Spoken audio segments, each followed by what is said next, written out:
Hello, everybody. Once they made history, now they are history. Tagline to the movie.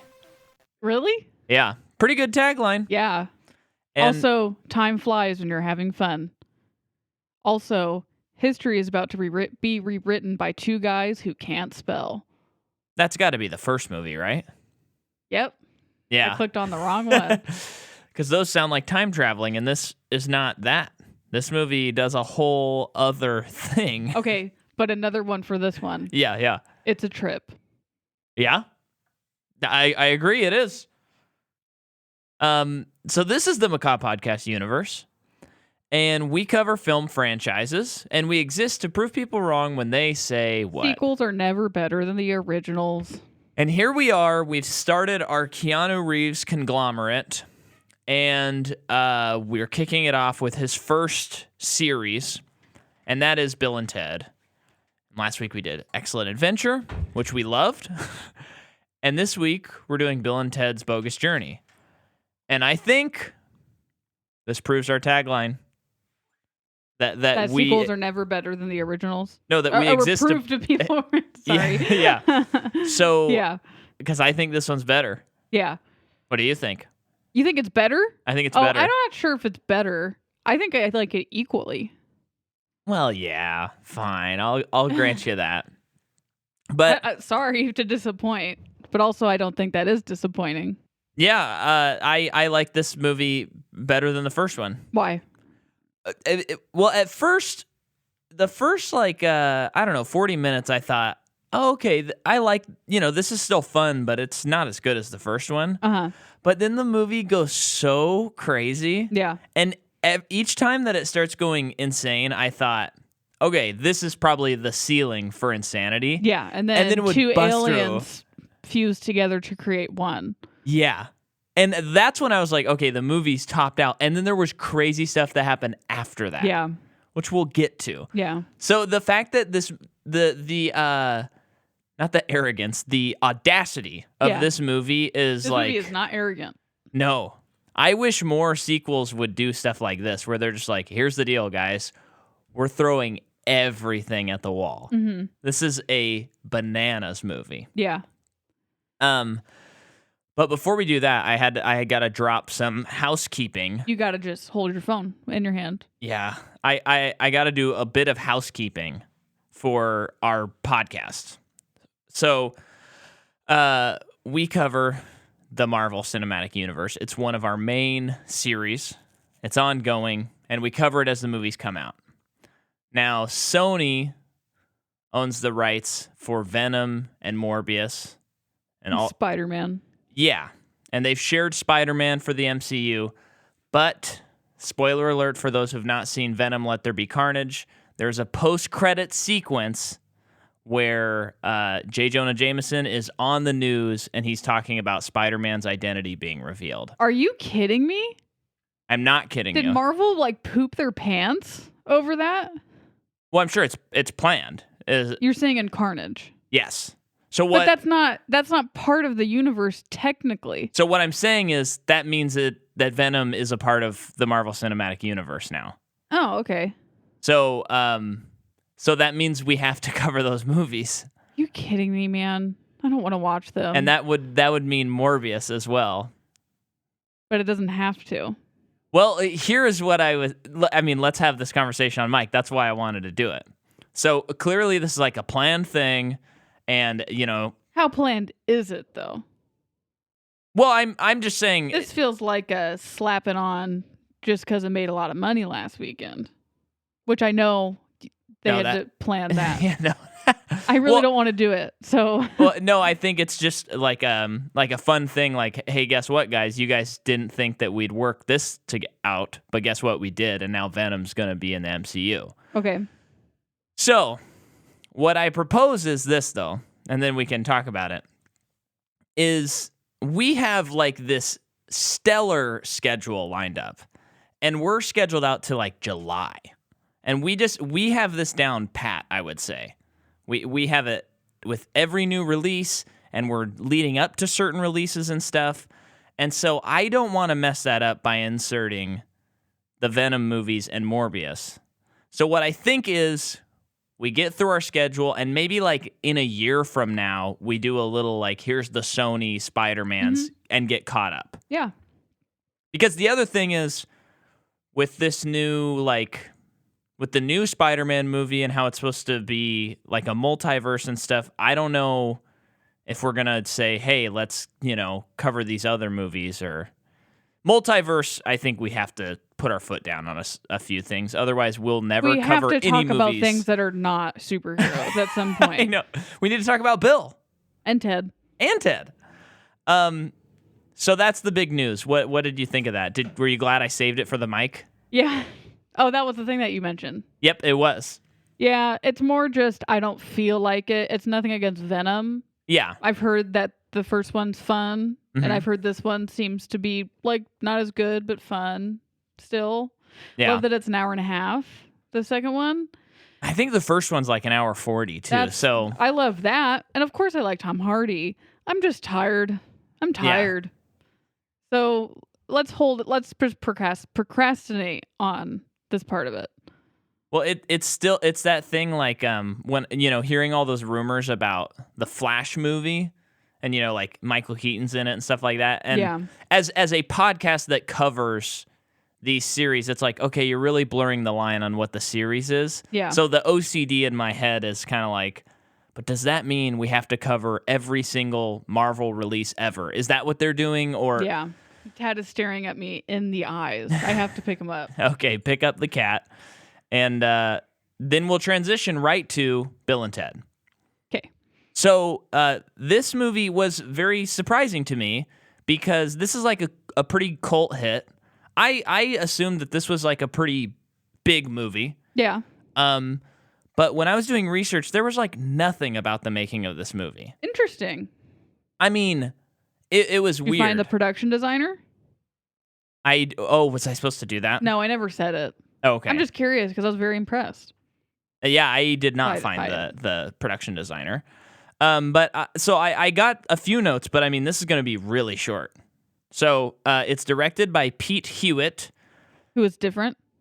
Yes, this is different. And this is his first movie. And it worked?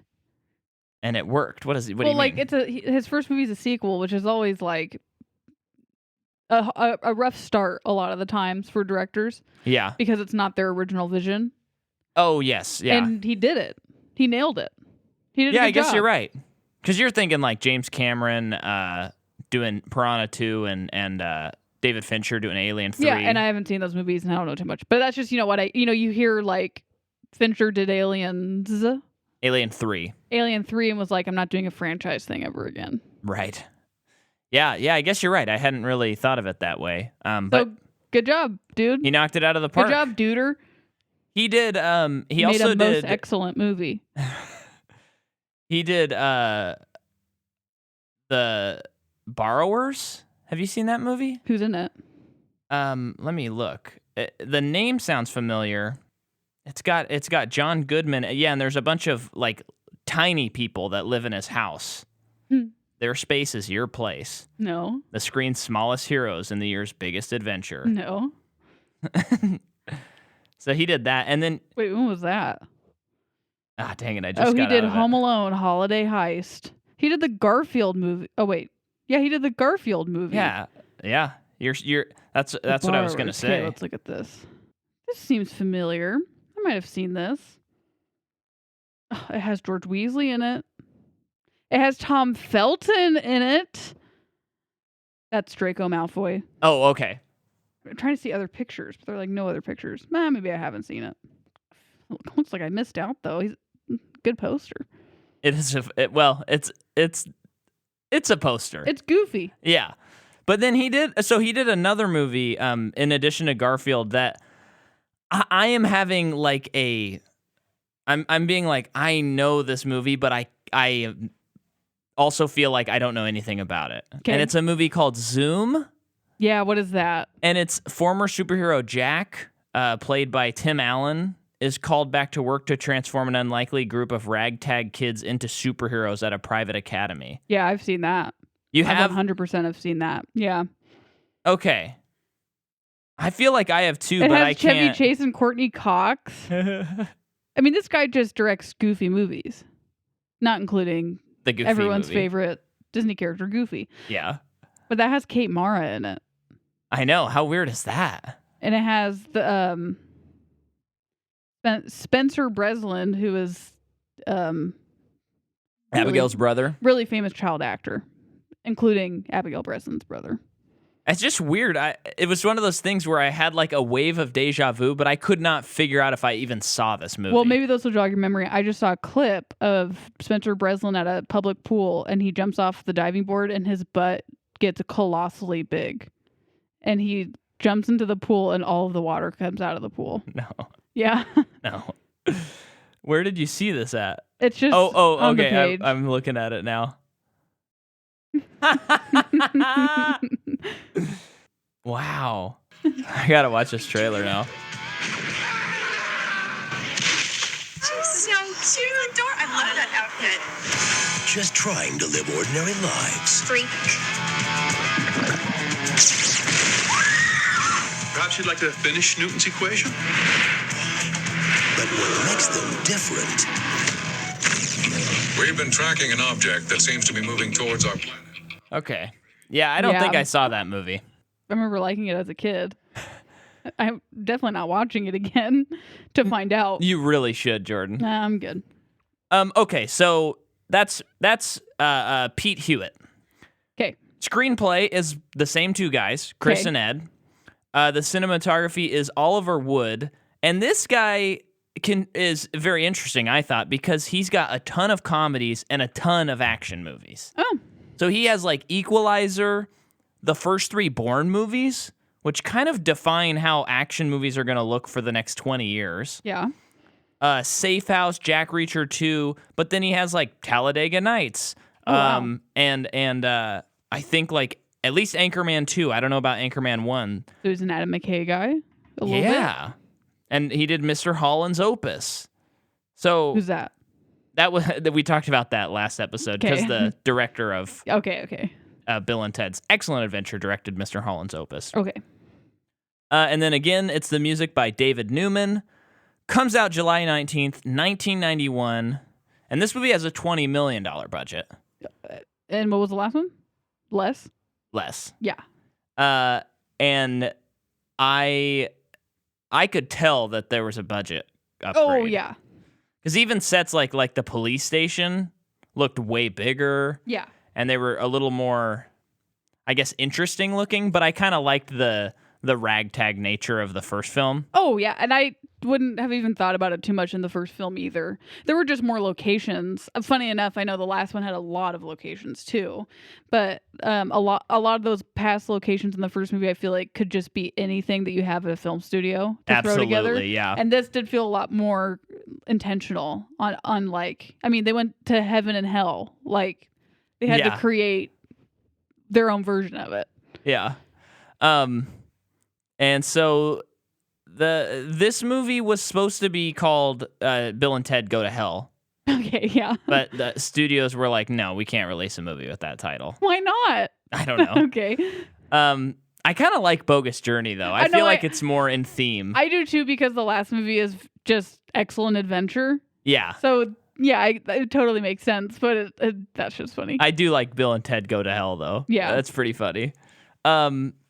And this movie, so it only makes $37.5 million on a $20 million budget, so it doesn't really make any money. Yeah.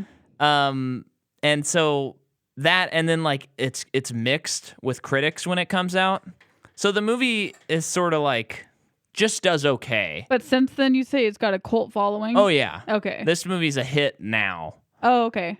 People love it, and I think a lot of people like this movie more than Excellent Adventure. Yeah. Just by hearing certain people talk about it and looking on the people I follow in Letterboxd and stuff, it seems like people like the second movie more. Yeah. For the most part. If you remember, the previous movie comes out in 1989. They come out with the cartoon show in 1990. Oh, yeah. And Keanu and Alex both voice the characters. Really? For the first season, when it's produced by Hanna-Barbera. But then when it goes to a different producer, they don't voice it then. The movie comes out in 91. This feels like a Cartoon Network. Like, Yeah, I don't know it's if it was gotta actually be. around at that time, It just but it feels feels like a Cartoon Network show. although I don't, yeah. Well, Hanna-Barbera cartoons were on Cartoon Network, so that makes sense. And I think that's why I'm also thinking of it. Yeah. But in terms of the irreverence, it's just a little too irreverent for Nickelodeon. Well, I'm sure it was toned down quite a bit. Oh, but you know what I mean? Like, Yeah, there were a tier to cartoons to me as a kid. absolutely. Disney was the purest. Nickelodeon was your middleman one, where they Yeah. had really goofy stuff, and then Cartoon Network had also really goofy, funny stuff, but kind of existential stuff too. Yeah. And then Adult Swim is like anything. Adult Swim, that you makes can't. sense. You're not allowed to watch it. Yeah. So yeah, and this feels like it's in line with like there's like the Beetlejuice cartoon, which I think is around the same time. There's the Back to the Future cartoon, which Oh, I didn't know there's a cartoon of that. there was. The Beetlejuice one we would watch every once in a while, but and from my memory, there would be a time where we did watch maybe an episode or two, and then suddenly my mom wouldn't allow us to watch it anymore. So it's like My Mom and The Simpsons. Yeah, but I don't know if that's true or not. That's just how I feel. Yeah. But yeah, you had those three, and these all feel like they're probably kind of the same kind of vibe. Yeah, definitely. All dealing with, well, two of them dealing with time travel. And Beetlejuice, I don't know what that was like. I've never seen it. I remember liking the few that I saw as a kid. Yeah, is it just like people calling Beetlejuice to their... I oh think my gosh, so. I've said it way too many times, Yeah, Jordan. you need to stop. But I think it is him helping. Yeah, Well, quotes, helping people. But Lydia is with him. right. Yeah, we have a cell of that in this very room. Mhm. I hope they never make Beetlejuice 2. That Tim Burton never makes it. No. That's his only project right now listed on IMDb. And it just won't have the magic. Unless they go full on Yeah. Bill and Ted Bogus Journey on it. Yeah. They just need to give him so little money to make it. Yeah. Is what I think. And no CGI. Unless No. it's really like bad. It needs to be all stop motion Well, and crazy unless effects. it just helps speed along production that they would need for the stop motion stuff. You know, like in a very understandable way. Yeah. But I hope they don't make it. Yeah. Um, Overall, hope they don't make it. Yeah. So this is also 91 is the year that we mark for Keanu, since we're kind of covering Keanu more than these movies, is this is when he starts doing more adult roles. Okay. And he's in, because this year he's in this movie, My Own Private Idaho, which is written by Gus Van Sant, based on like based on Henry the Fifth plays or something like that. Oh, okay. Loosely based. And then he's in Point Break this year as well. Oh, got it. Yeah, so More adult roles? I'm not sure, but okay. well, I'm kidding. so this the is movie's a cheese fest. kind of like a demarcation point. Yeah, And then what's funny is next week we'll have to jump way ahead in his career. I know. But then the week after that we'll have to fill in jump the way blanks. back. Yeah, well, we're filling it in. And then it's also just worth noting that in 1991, Reeves developed an interest in his music career, and he formed the alternative rock band Dog Star, I didn't know he had a band. and Reeves played bass guitar. Does So- that make sense to you? Yeah. Oh, yeah. I mean, have you seen this movie? It makes sense that they Yeah. would play music. No, that he would play bass. Yeah. Oh, yeah. I mean, Have you? Oh, sorry. he is a star, but it would make sense that he'd be like, no. I want to sit back here and play, and you guys do your thing. Have you seen? Have you heard that music? No, I haven't. Okay, Dog Star. Dog Star. Yeah. Okay. So that's what we got. That's all I have on this movie. Isn't that Great. crazy? Yeah. So of course we still have Keanu and Alex Winter, and then we also have William Sadler who plays the Grim Reaper. He is in The Shawshank Redemption, Die Hard 2, The Mist, Rocket Man, Our Cartoon President. The whole movie, I was just like, what do I know him from? And then you list like all He's these in things. a ton of stuff. Yeah.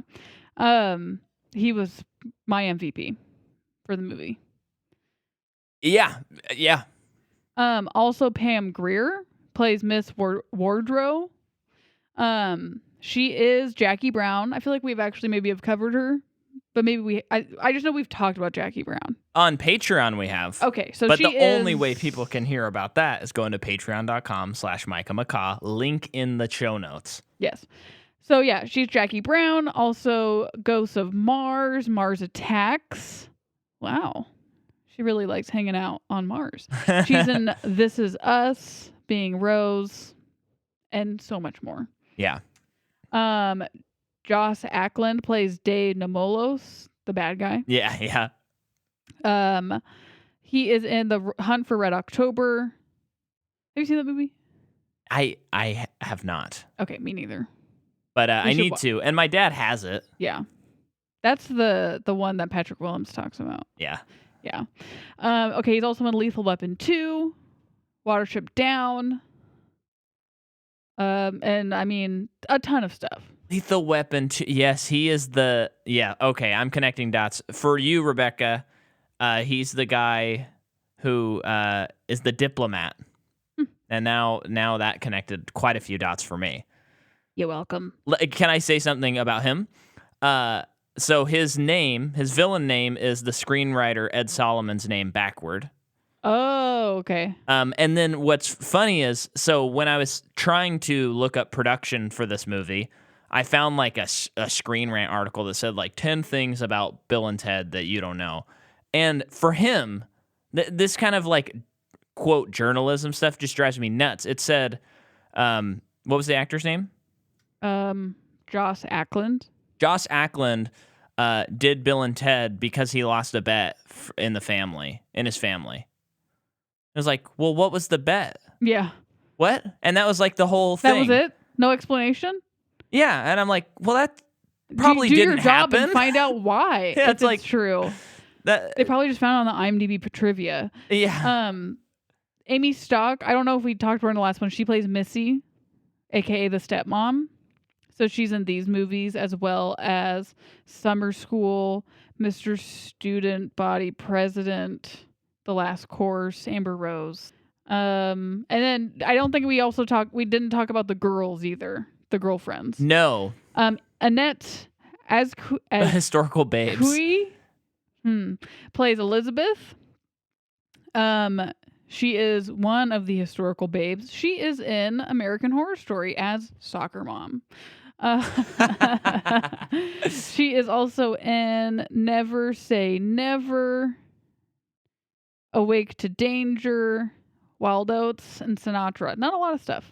And then Sarah Trigger plays Joanna, and she is in Deadfall, Things to Do in Denver When You're Dead, PCU, CSI Miami, Family Law. There you Okay. Can I get another round of housekeeping for our podcast?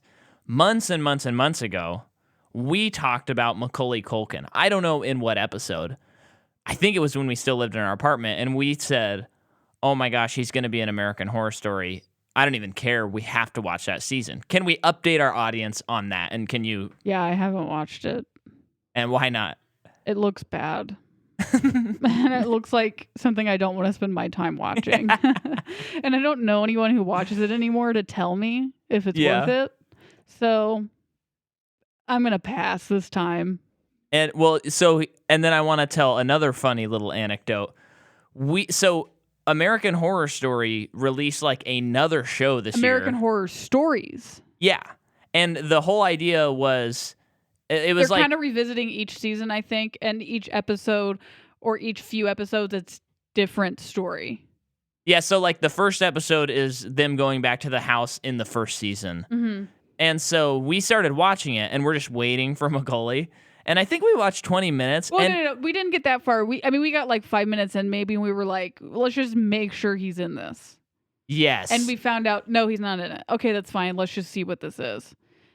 And but we couldn't finish it. We were still I was under the impression that this was like a season and he was going to be in it at some point. Yeah, me too. So it was like, okay, we got to watch this. Maybe he pops up in the next episode. Yeah. I didn't realize it was a contained episode. Well, we did find out episode 1. Yeah. And so we're just watching it, and it's just like, it sucked. Yeah, it was sucked bad. so bad. And so we just turned it off and watched, I don't know, Something better. What We Do in the Shadows or something. Yeah. So that's a little update. You know, I know that there are you loyal listeners out there who have your notebook and you see things that we talk about and you write them down and then you go, oh, they followed up on it. Let me go back 3 pages and cross that off the list of threads that are loose. Yeah. We're also about to get our Culkin fix anyway because of the newest Succession season coming out. Oh, yes. A different Culkin, but maybe our favorite? Definitely our favorite. Mm-hmm. And also, we're going to talk about Rory Culkin. Well, we already have. We did, so. But we haven't. Yeah. In Scream 4. Yeah. So, yeah. Okay. So we got that tied up in a nice bow. Now let's open the box and let's talk about Bill and Ted's Bogus Journey. Okay. Well, here we are, folks. It's the Christmas season, and that means I'm putting on another Christmas show on my YouTube, much like I did last year. This year, it's December 11th, 7 p.m. Pacific Standard Time will be the premiere of Christmas at the Movies. 5 of the songs are going to be available for everyone, and 5 of the songs are only going to be available to patrons of any tier. And we have some wonderful guests this year. We got Jacob and Sheraya Summers, Brett Levick, Troy Thompson, Josiah Oliveira, Johnny Gerson, Evan Coons, Noah Cunningham, Aaron Fagan, Richard Bokus, Stephen Nance, Lauren Panter, Anna Marcoux, Reed Campbell, Chris Heisner, Jeremy Eden and his puppets, and also, of course, I'll be there. So mark your calendar, be there at the premiere December 11th, 7 p.m. Pacific Standard Time. Be there in the comments. Go to patreon.com/MICAHMCCAW. Get the entire concert. It is, I can tell you right now, I'm still editing it, but it is unbelievably cool, and I think we topped last year. So get ready for Christmas at the Movies. So the movie begins. And it is like a Terminator intro. Yeah. And you can see the production budget is just like way higher. Yeah. And we see I gotta know how much money they spent on costumes. Well, yeah. What I love about the costumes though is they look like things you could go to Home Depot and buy all of the supplies. I feel like they were making a joke about sci-fi. Absolutely. World building and how sometimes it becomes so ridiculous, the fashion that people come up with, because this was among the weirdest, funniest, stupidest costumes I've ever seen.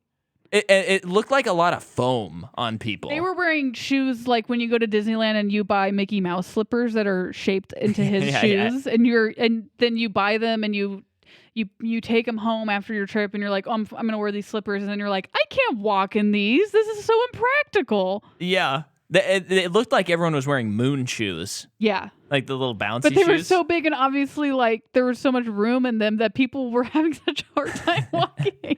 It was great. But the first thing that happens is we see the villain.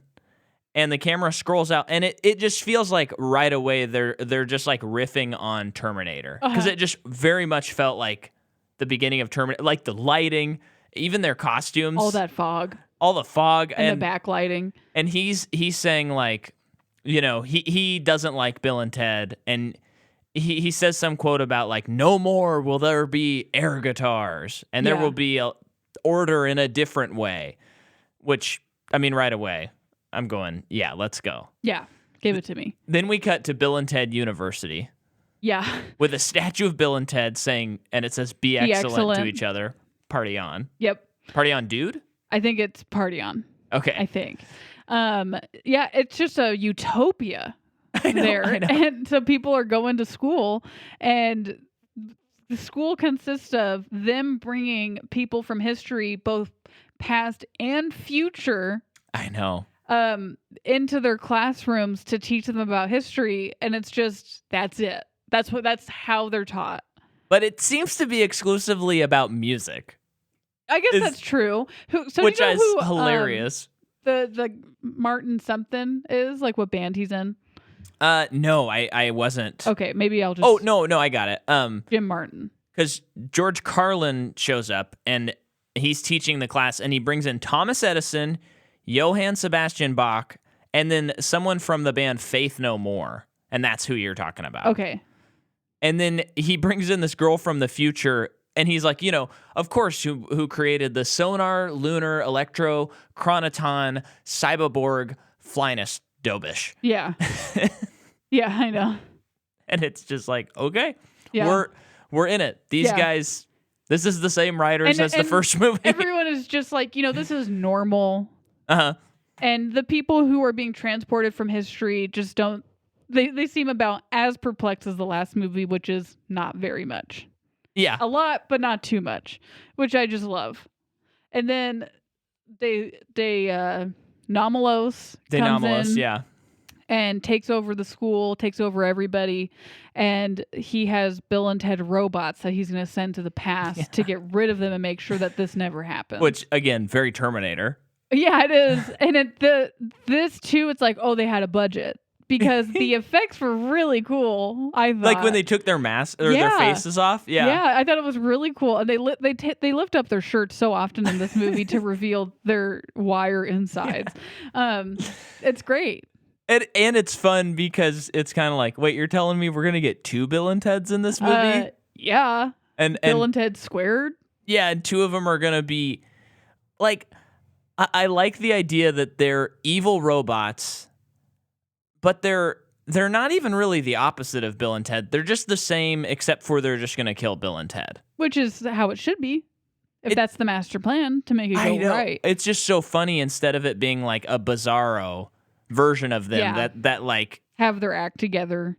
Yeah, whatever, that seems like the easy way to go. But they just go, no, they're the same as Bill and Ted. Yeah. They just say things like excellent but evil. Yeah, yeah, I know, it's funny, and I love that Dave Nomalos has a book already published about him that is going to become the new curriculum. Like he just has it. Yeah. And that this is what's going to be taught from here on out.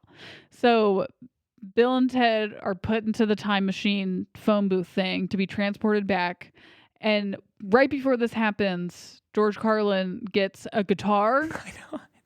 and throws it on top of the phone booth. And he lassos it. Which I thought he was going to shoot at them. Me too. With the guitar. But no, it was like a grappling hook. Yeah. And he goes in after them. Holding on to a little ox. Yes. Like 1/4-inch cable. And we don't see him for the rest of the movie. Until the end of the movie. That was such an unbelievable, it's at the end when you find out who he was, it definitely reeks of, hey, this actor wasn't available. Yeah. So he was only available for 1 week maybe. And not like he was in a ton of the first one, but yeah. But because this movie's so gonzo and crazy, it actually feels like that is how they wrote it. Uh-huh. You know what I'm saying? Yeah. And George Carlin was like, cool, all right, I guess I just don't have to show up as much this time. I know. It's so good. So they go back to the Circle K. Yes. Oh, maybe we should go cut to Bill and Ted. Yeah, Bill and Ted, regular Bill and Ted, are trying to they're doing tryouts for this Battle of the Bands to win $25,000, and they're suck. They're still bad at music. They don't know how to play still. What's funny is their girlfriends have learned, who are the historical babes from the last movie. Yeah. They have learned how to play drums and keys. So they're great. Yeah. That's even mentioned that they're great. Yeah. It's Bill and Ted who are very bad. And then Pam Grier's basically like, I can't let you do this. Yeah. But we'll give you one more shot.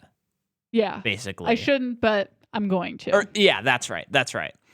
But they have to, they need to learn before the show tonight. Is the show tonight? No, it's tomorrow. Okay. And then but it's their girlfriend's birthdays. Yeah. So they have to go celebrate at their they have a party for them, and it's their 521st birthday. Yeah. So so already, I think we've had the normal amount of craziness that was experienced in the first movie. Uh-huh. But then now we have this party for the historical babes. Now we're on the cusp of like, this might get even crazier than the first movie. Yeah. And like at this party, we see Missy, who's now married to Ted's dad. Yeah. And we see Bill's dad is like decrepit because he's decrepit. You mean depressed? Yeah, well, he has a bunch. He looks He like does an not old. look good. Yeah. He looks terrible. Yeah. Decrepit. One might that's say. an interesting word to use, but yeah, okay. Am I like not allowed to say that word No, anymore? no, it's not that. It's just like I would describe that as a very old person, maybe. He's still a middle-aged man. So yeah, and then the guy from the military camp in Alaska who was like creepy. Very good creepy. casting. Yeah. He freaks me. Like he got he's got a past that he's been trying desperately to cover up for the past 30 years of his life kind of guy. You know what I mean? Yeah, yeah. And will absolutely be exposed soon or upon his death kind of situation. And I mean, this guy's getting canceled if he comes out in 2020. that's what I'm saying. So You know? he is telling all four of them, Bill, Ted, and their girlfriends, that they can Like it's come to never too military late to school come to whenever they military want. school. And then after that, this is when they decide to propose to Elizabeth and Joanna. And this is one of the funniest scenes in the movie. Uh-huh. Because Bill and Ted are sitting there, and then they say, at the same time, they say, like, can you give me space? And then they spread out, but they only move over like one seat. So there's two seats in between Bill and Ted. So Bill's with his girl, Ted's with his girl. Uh-huh. And they bend down on a knee, and it's just a crazy joke. Uh-huh. Because they propose. They have a speech written. Yeah, they have a speech written. They both wrote a speech. But they wrote the speeches independently. But they're basically the same speech. They're like exactly the same bullet points. Uh-huh. But then they say like slightly different things. Uh-huh.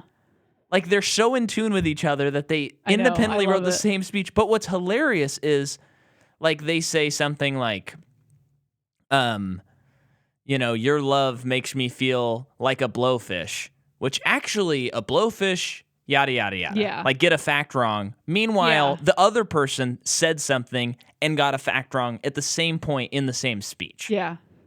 It was a little bit mind-blowing that someone wrote that joke. I know, it's good. It's very funny. And they give them like plastic rings that you get from a vending machine for 25 cents. Yeah. As their engagement rings. And the girls say, and Joanna and Elizabeth say yes. They do. And you find out a little bit later, and I just think this is so funny because it makes so much sense. Our girlfriends are most chaste. They're most chaste. So like they have not slept with their girlfriends, and obviously they're a little bummed about it. And it's just so funny because it is like they're from medieval times. Like they would not do that probably. Yeah. So It's a pretty great detail. And I think it's also funny that, they've been dating Joanne and Elizabeth for a little bit now, and they're probably like, I guess like it's time to get married. They probably like, we need to get married to them. Like we're ready for that. And I think they're waiting. They're just waiting for us. Like we can't lose them. Yeah. Just funny stuff. And so then they're at their apartment, Bill and Ted, and they get a phone call from their girlfriends, and the girlfriends say, "We don't want to see you again. We hate you guys." Pretty immediately after they leave. Yeah, and they're like, "What the heck?" And then it cuts to the Circle K, and that's where evil Bill and Ted are, and they can modulate their voices to emulate. They're robots. Yeah.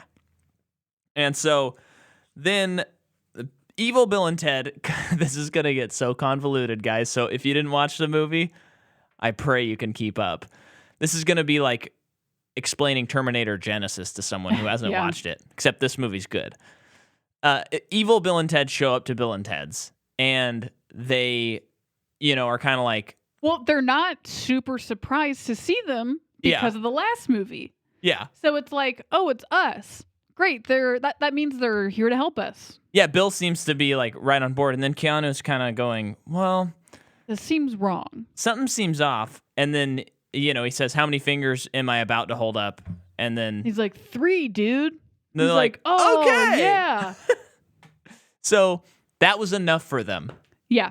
And there are some parts some moments in this part of the movie when they're with their doubles where you can clearly see I know. another actor's face on one of them because that's how they shot it. Yeah. And it's just so funny. Yeah. Well, because most of the time they're just doing classic like split screen stuff. And most of the time I think this all works great. Oh yeah. There are just a couple instances of no, that's a different person. You can pause it and see that person's face. Well, and the person who's doubling Keanu just doesn't even have the same like mannerisms at all. Like No. even when they're walking up that cliff, like you can be like, oh, that guy, even though it's way too far away, you're like, that's not Keanu Reeves. Yeah. That guy, he doesn't walk like Keanu. Yeah. Because I don't know. He doesn't walk like Ted. Right. Now, I don't know about Keanu in other movies, but he walks a specific way in this. Have you noticed that? Like, I think it's his left foot kind of Yeah, they both do. is pointed inward. Okay. Yeah. I mean, they both do. Because the acting is so over the top. Bill does as well? I'm sure. Wow. Yeah. That's it's a fun touch. Everything is like a joke in what they do, down to even that. Right. So the evil Bill and Ted take them to this cliff. Well, so their girlfriends went out to the desert and they're going to take them out there and help them figure this all out and reconcile. Right. And they're like, okay, fine. Yeah. And as they're going, they're in the van and their doubles tell them to shut up. And they're just like, I got to make sure that I'm nicer in the future and not be such a dick. Yeah. Okay, explicit tag on this one. Gosh. So they get to the desert. Their doubles bring them up to a cliff. They tell them that they're going to kill him. So they're at the cliff.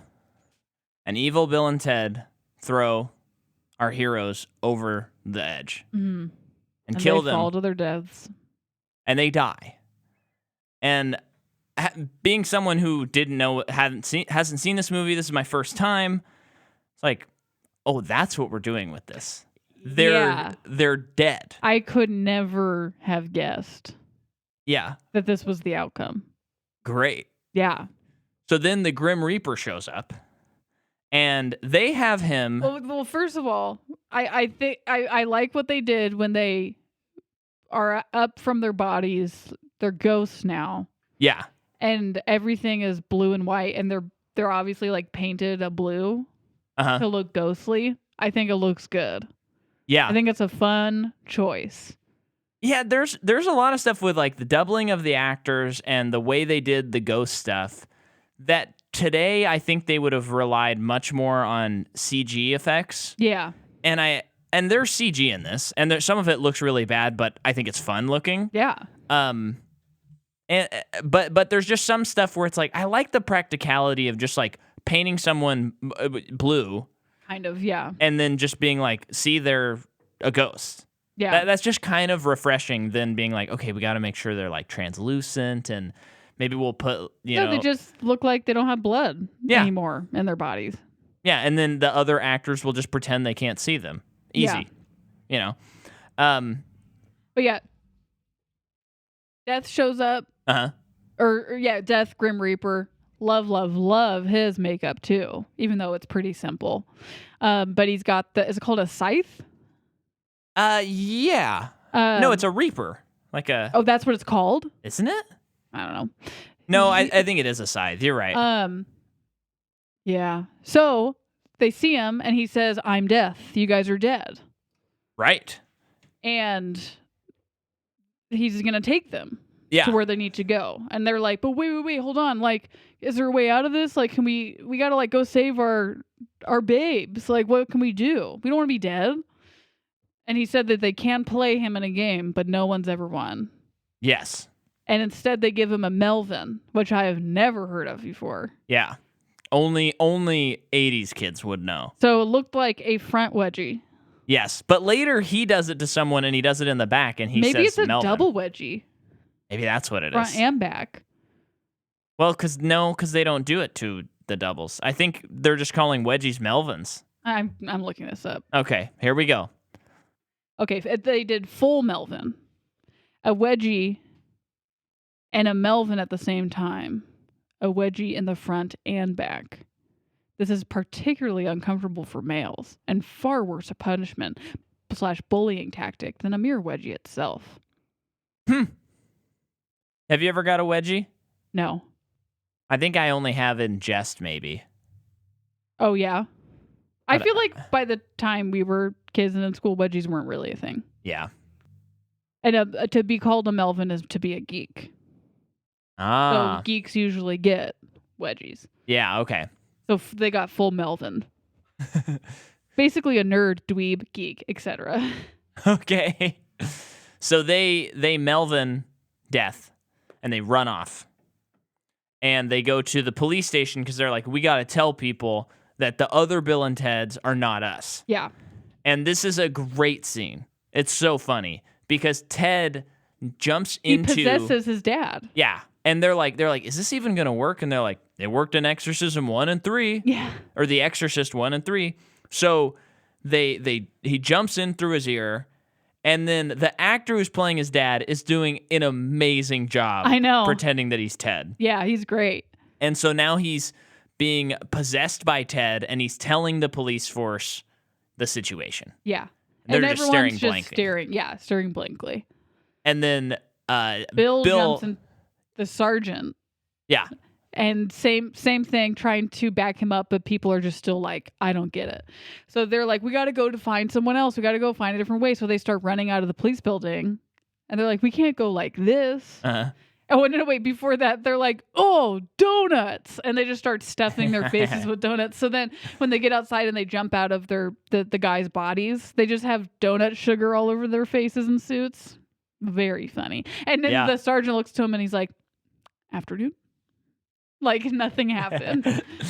And then they show up at Missy's seance that she's having. Yeah. Which I found out the two guys that are there are Ed and Chris, the writers of the movie. Oh, cool. And then... It's so funny. It feels like this is what they do every Friday night or something. Yeah. Like it's just they have a seance and they're all talking about who they would like to contact. And most of it's just like historical figures they would like to contact. Right. Which is so funny. And Missy leads it. And it's like, it just seems so, and I don't know what it was like in the early 90s, late 80s, but like were seances just kind of a thing? I know Ouija boards were popular, but like, was this a thing? Because that's funny. Probably to some degree, maybe. Yeah, I mean, it probably happens even today to some degree, but it's so funny. The people that they chose that they wanted to connect with was such a funny random people. Like one of the guys says Clark Gable, the star of Gone with the Wind. What a strange person to choose. What do you have to talk to him about? I know. And there's several others. I forget what they are, but they were all like, huh? Yeah. And then Bill and Ted are kind of going like, we're here. We need help. Like, help us out and stuff. But then Missy is able to identify that it's them pretty quick. Yeah. And she starts... She's like, oh, no. Yeah. I have to get rid... This has to be over. So she recites something in Latin that, like, damns whatever the demon is back to where it comes from. Not to be this guy, but I believe the sentence is... Chris and Ed rule the world backward, is what they're saying. Really? The two screenwriters. Oh, really? Yeah. That's fun. I love that. What do you mean not to be that guy, just because of the fun fact? Yeah. Oh, okay. You know. But anyway, so they damn them, and then they fall for so long. Yeah, to the point where Bill says, you want to play 20 questions, dude? Yeah. Yeah, sure. Okay, is it a mineral? Yeah. I don't remember what it was, though, do you? Well, don't they just say, like, is it a rock? I think... Yeah. And then they start screaming again. Uh-huh. And then they finally land, and they're in hell. Uh-huh. Okay. A very interesting rendition of it, I gotta say. It was. So they land, like, on a floating rock, and they look across the landscape, and there are all these rocks on chains. Yeah. And then it's as if, one by one, they're being pulled into this, like, dragon... iron contraption thing that's smashing the rocks, and on atop it is Satan. Yeah. Now Satan is wearing literally you could see the seams of his costume, the latex which is suit or so the nylon, funny. And they spray painted the abs on him. Yeah. The mask though looks good. They did mask a is good great. job on the mask. But so now it's like, okay, now I think we've officially surpassed the craziness of the first movie. And it was so funny too because they look over and I think Ted's like, "Who do you think that is?" And Bill's like, "Who else do you think it is? How are we gonna get his attention? We're gonna give him the sign." Yeah, they do like the rock, the rock sign. Yeah. And okay, so we have the base level Bill and Ted Excellent Adventure level 1 craziness. I think with the police station and the robots, we're at level 2. We've just entered level 3 Yeah. because we're in hell. Yeah. And so then they get put into like the devil brings them toward him and drops them down this. They like ask, "Can you get us out of here?" Yeah, and they say something like, "You get a pretty bad rap downstairs or upstairs, man. Like you're pretty nice to us and pretty chill. We're gonna make sure people know that about you." Yeah.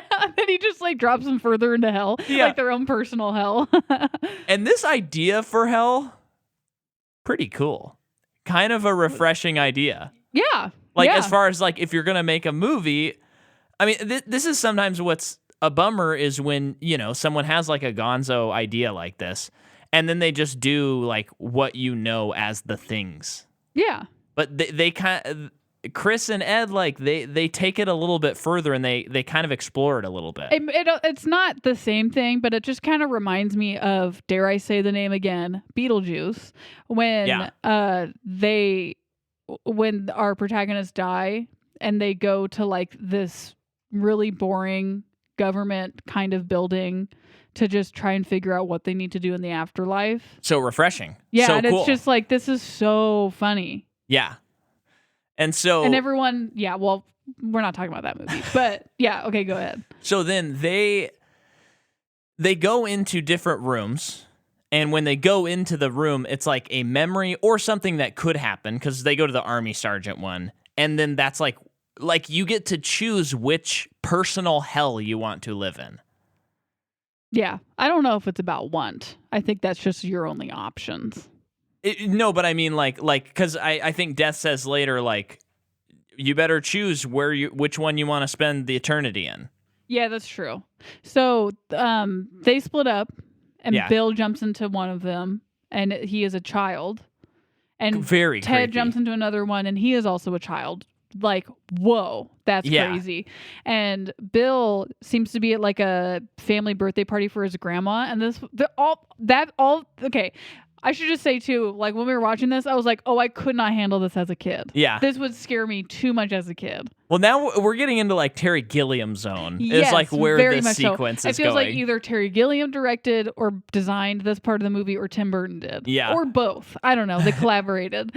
But yeah, so Bill's at his like gross grandma's birthday party, and then Ted steals his brother's Easter basket, and the Easter bunny starts chasing him. And the Easter bunny's scary. Yeah. And the grandma's scary too. The grandma is so scary, and she's trying to get him to kiss her. Yeah. And she's, oh gosh, it's so gross. And then did they go into another one? Or was that they just come back together? Well, they come back together, and then that's when Death catches up to them. Yeah. And he says, you got to choose, and That's then they right. go, okay, we'll play you. Yeah.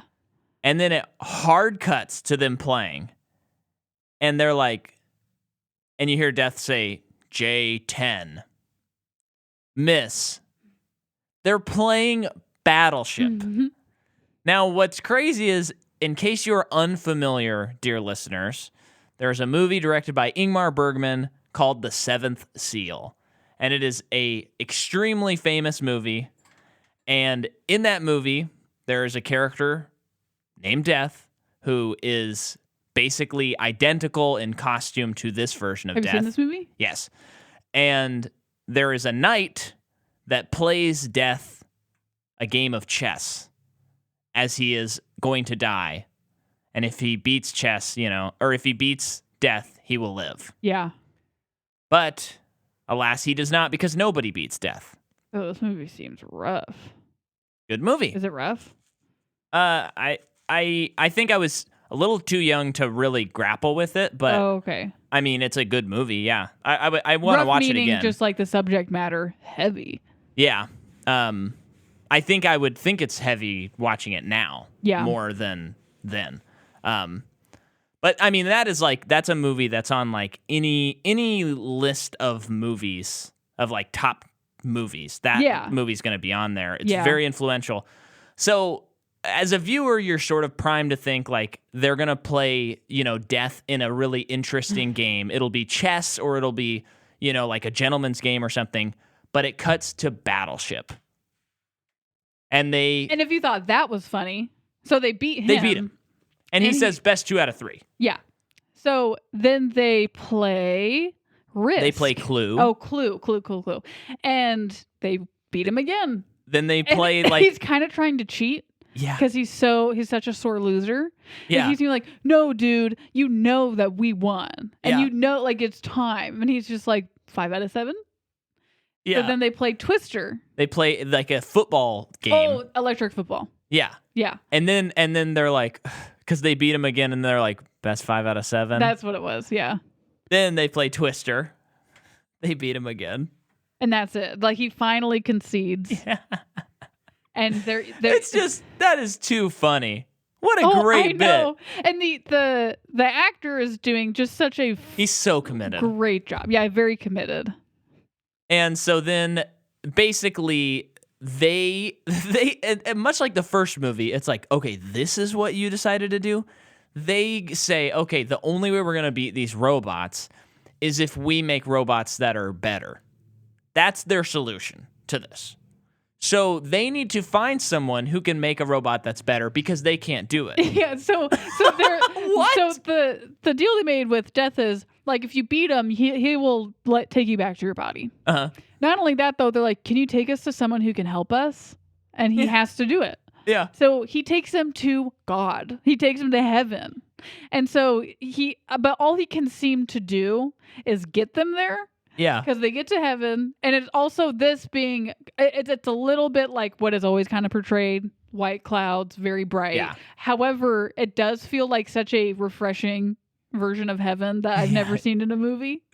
And there's a lot of shirtless men that are walking into heaven. A lot of athletes, actually. Yeah. But I like that they use, I don't know, purple was a nice touch. Yeah. But they show up and there are people there to greet them, but they know that they're not supposed to be here. So they mug some other people who do deserve to be here, put on their clothes, get in. Yeah.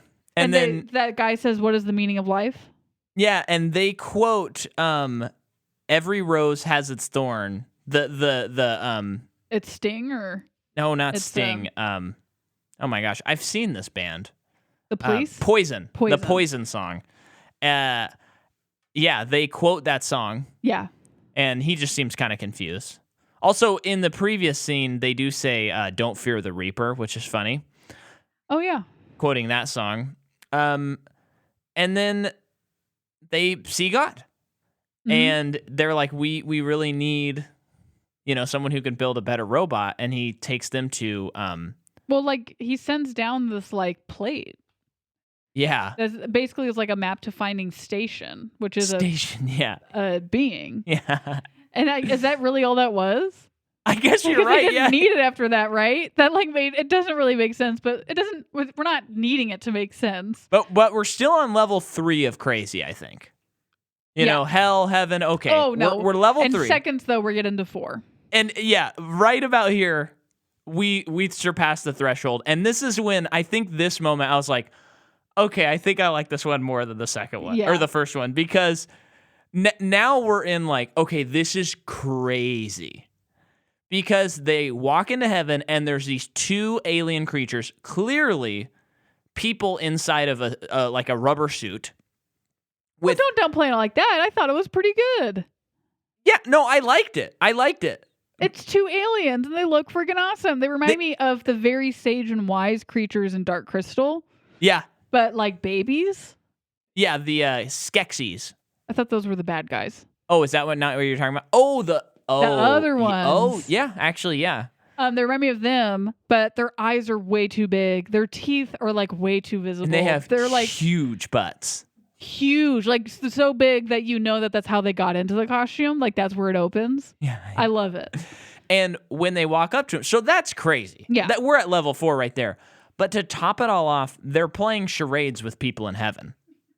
That's what they're doing. But this is what I also love too, that this movie posits. Yeah. Because, there are many people on Earth who believe in aliens. Uh-huh. And as someone who does not want to just completely close my mind off to something like that, I have always wondered, but what does that mean for their salvation? Yes. What how does that look? I am just a simple-minded human person. I don't think too far ahead. But these are things. things you contemplate. But I've just thought about them before, like hearing other people's theories. Yes. And this movie posits all beings have access, deserve to Yeah. be in heaven and have access to it. And I think that's beautiful. So they meet Station and they ask the two creatures to build them a robot. Mm-hmm. And then they go back to Earth, right? Yeah. And they're very willing. yes. And I described them as they're like moles with butts. Yeah.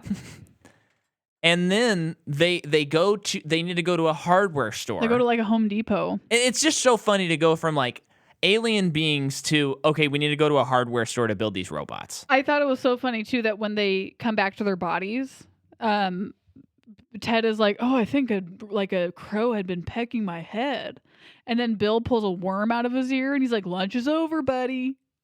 They've just been dead forever. How long they've been dead? Yeah, you're right. It's pretty funny. And so then, and this was my, in the last movie when they showed up in the future and everyone came around and played air guitars and I started laughing. Mm-hmm. This was the LOL for me. They get there and, they gather all the supplies and then it's like, Station, you need to make this robot. And Station's like, okay. And the two creatures are in the parking lot and they start they doing, run toward what each is that other. called when you do this? Yeah, they're scuffing their feet like Yeah. bulls. Yeah. And then they run at each other, they jump in the air, and then they combine into one creature, and that is Station. And it's gross and awesome. There's love even it. bigger butt on this one. And they talk about this one's butt. They tell him he compliment- has a nice butt. Yeah. And it makes Death self-conscious about his butt. Yeah. Also, Death becomes self-conscious about his role from here on out. It's kind of funny because it is what is Death doing here at this point? Yeah, I think know. it's just I got to see how this plays out. Are you kidding me? Yeah. And it's so funny. Meanwhile, while this is all happening, the evil Bill and Ted are terrorizing the girlfriends, make them break up with them. And then I just think it's funny that they're like, let's trash this apartment. And it's like, this apartment was already trashed. Yeah. But and then they play basketball with their heads. Very funny. For a while. I love the effects here too. Yeah. It's so great. And so I think too, when Station combines into one being, I think even though we've only been in level 4 for 3 minutes, we got to go to level 5 insanity. I almost feel like we're now on level 11. They turned it up to 11. Oh, they skipped levels? Yeah. Well, when that happened. It's crazy. So he builds robots as they're driving to... You were laughing so hard at the montage of him building robots. Oh my gosh. I was too, but my gosh. This is one of the funniest parts of the movie. Because it's just... How did they not sell enough tickets? Because word of mouth alone, people get out of the theater and are telling people, there is this alien thing, and I can't describe it much further than that, who builds robots in the back of a van. Well, it could be a case of releasing in the wrong time of year, or just think of think about our parents, who we love. But do you think when this came out, our parents would have seen it and been like, "Oh, that's a good movie"?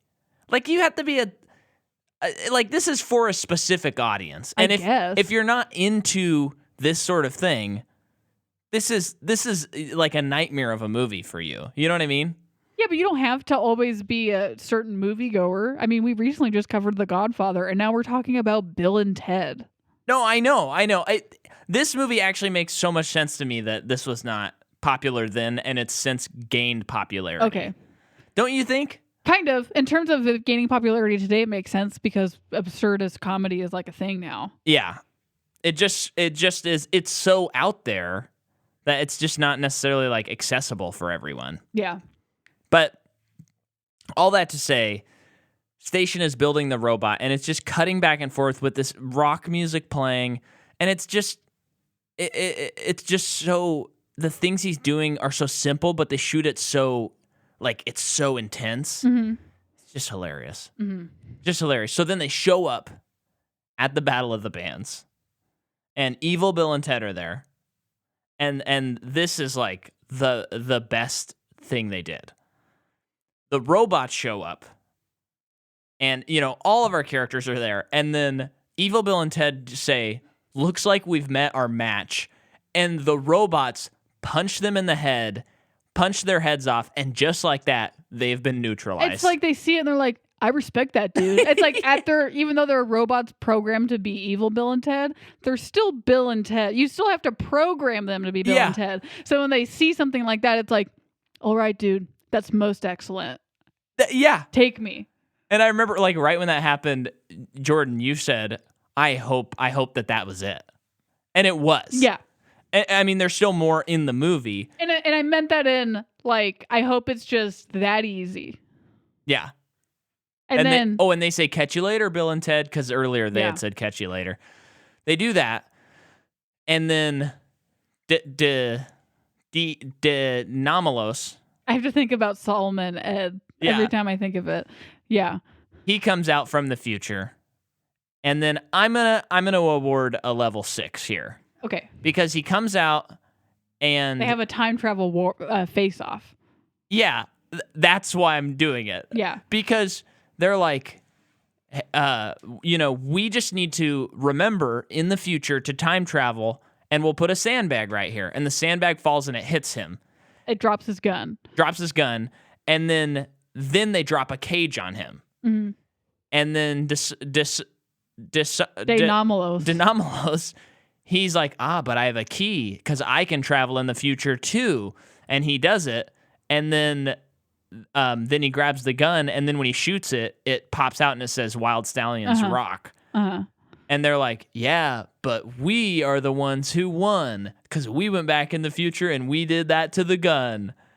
So and that's it. And he gets taken away by police. After, like, broadcasting to the world that he's, like, taking over. Uh-huh. And then they play... it's just broadcasted to the world they're set. Yeah, and this is where I'm going to award level 7 craziness. Yeah. Because then out of the time-traveling telephone comes Bill and Ted from the future with babies on their back. Yes. Bill Jr., Ted Jr. And Bill looks like he's in ZZ Top. And Ted looks like he's in, like, Jane's Addiction or, like, Metallica or something like that. And they come out because Bill and Ted, like, our current timeline, still do not know how to play guitar. No, but this proves like, that they learn. Yeah, but it's just that hilarious circular thing. Yeah. Like, the very first scene we saw of these characters in the previous movie where it's like, we need to make a video so that we can get Eddie Van Halen, but we can't make the video without Eddie Van Halen, but we need to learn how to play guitar so that we can make the video, but we need Eddie Van Halen to teach us. I wonder if they ever learn. I know. Which, the next movie being called Face the Music, Bill and Ted Face the Music, maybe they never learned. Yeah, that's true. And then they have to, like, learn how to play music finally. That's like the cherry on top of this trilogy. So their older selves come out and play this huge set, this song, and it's amazing. And, like, Death is the bass player. Yep, but he's playing he's playing a stand-up bass. And then the robots that they made are their dancers. Yeah. Station plays the congas, I think. Yep. And Station is now 2 again. Yeah. And then I forgot, I don't know if I wrote, oh yeah, there was somehow Rufus came out of Mrs. Wardrow. He was always Mrs. Wardrow. Because he let them in. He's like, who else would have let you guys in? And they're all like, oh. And that's it. It goes to level 7, and then the credits do, like, the credits do like Rolling Stones articles about wild stallions Their and like rise to success, how they are creating harmony within the world. They're achieving utopia. They're actually like stopping environmental issues with their influence. like their music is like healing nature. And Death is like one of the fan favorites of the band, so much so that he has his own solo career. But it bombs. And at one point he's caught for like lip syncing or something. Yeah. And then he rejoins the band. He rejoins the band. But then another funny one was when it was like Split rumored for Bill and Ted. And then it's like, no, guys, that's not true. A Split stunt helps boost album sales or something like that. Yeah. And then, I mean, that's it. Yeah. I loved it. It was so good. It's amazing. Mhm. It's really, I mean, what a wild ride. And we still have one other movie to cover that came out last year. Yeah. Because Alex Winter and Keanu Reeves are such sweet and nice people that they would bless us with another Bill and Ted movie. I know. And as we'll go over next week, this has been something that those two guys have been trying to get off the ground for a long time. Okay. So it's just cool that both of these guys are successful actors, and instead of going, you know, yeah, we were Bill and Ted, but I want to kind of pretend like that doesn't exist, they're just like, no. Yeah, it's been 30 years and we're going to put out a new one. They are being excellent to others. They're putting their own motto into practice and being excellent to us. And you know what? If that's not as good a sign off, I don't know what is. So be excellent to one another. Party on.